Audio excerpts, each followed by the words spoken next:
American Red Cross founder. Clara Barton founded the American Red Cross in 1881 and became the first president of the organization. She led the organization for the next 23 years.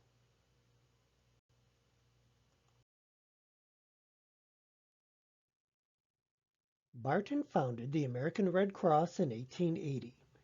She modeled the organization after its international counterpart and served as its first president from 1881 to 1904. She led the organization in aiding victims of natural disasters in America and abroad.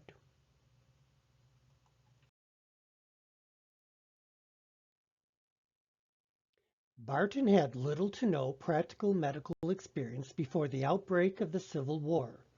She mostly worked as a clerk for her older brother and at the patent office, and as a teacher.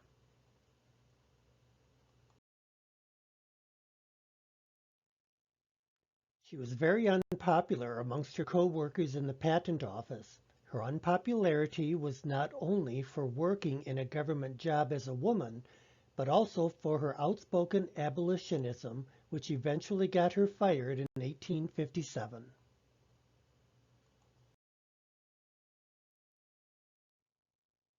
Clara Barton offered her services to both Union soldiers and Confederate prisoners alike. In her diaries, she notes some of the appalling conditions wounded soldiers were forced to deal with as they were dying or recovering.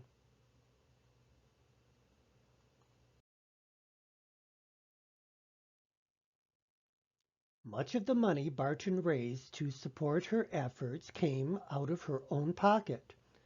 It was Barton who bought most of her supplies and paid for the transportation to and around battlefields. She was, however, later reimbursed by Congress and supplemented with money from donations across the country.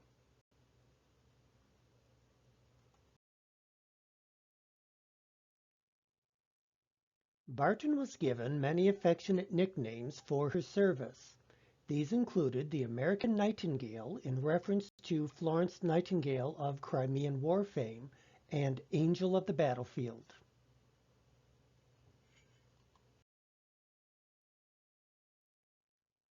Barton put herself at risk from infection many times due to her work.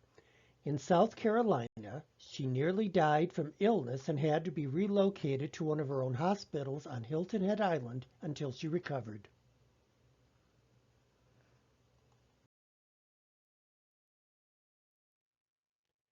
Toward the end of the Civil War, Barton established the Bureau of Records of Missing Men of the Armies of the United States.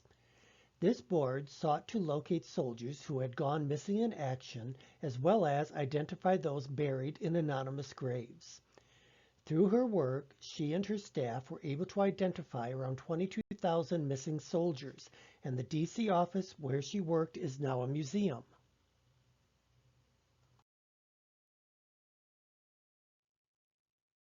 After the Civil War, Clara Barton shifted her efforts from promoting public health to women's rights. She was well acquainted with women's rights leaders like Susan B. Anthony and shared her goals of promoting women's suffrage.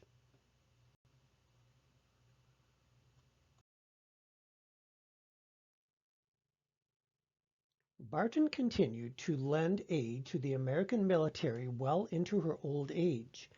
She volunteered her medical and philanthropic services for the final time in Cuba during the Spanish-American War, aiding refugees and prisoners.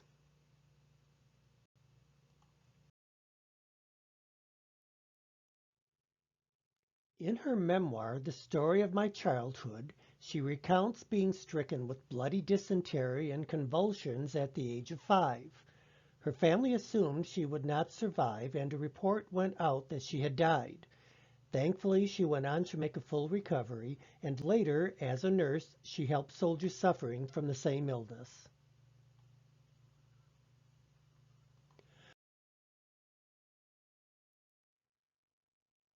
In 1836, a phrenologist named L.N. Fowler examined Barton and suggested to her parents that she should pursue a career in teaching.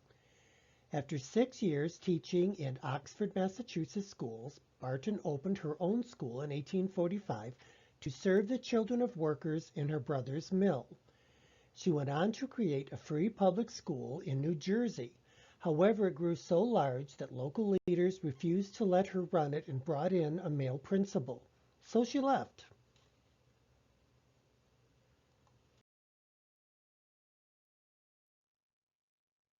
Perhaps disillusioned by the experience at the school she founded, Barton temporarily left teaching in 1854.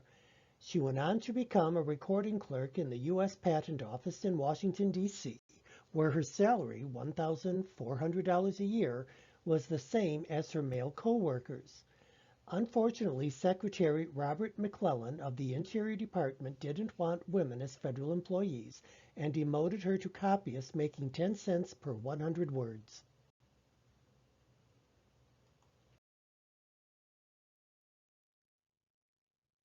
Just 1 month after her first battlefield triage, Barton almost lost her life in the gruesome Battle of Antietam. As she lifted a wounded man's head to give him some water, a bullet ripped through the sleeve of her dress. She survived, but her patient didn't. A ball passed between my body and the right arm which supported him, cutting through his chest from shoulder to shoulder. There was no more to be done for him, and I left him to his rest, Barton wrote. I have never mended that hole in my sleeve.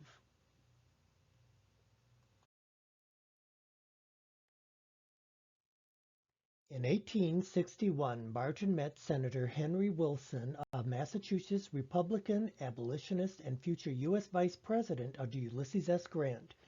He turned out to be a good person to know professionally. He procured a railroad pass for her, which allowed her to travel to battlefields free of charge, and she asked him to furnish supplies for soldiers including whiskey, brandy, wine, condensed milk, and prepared meats.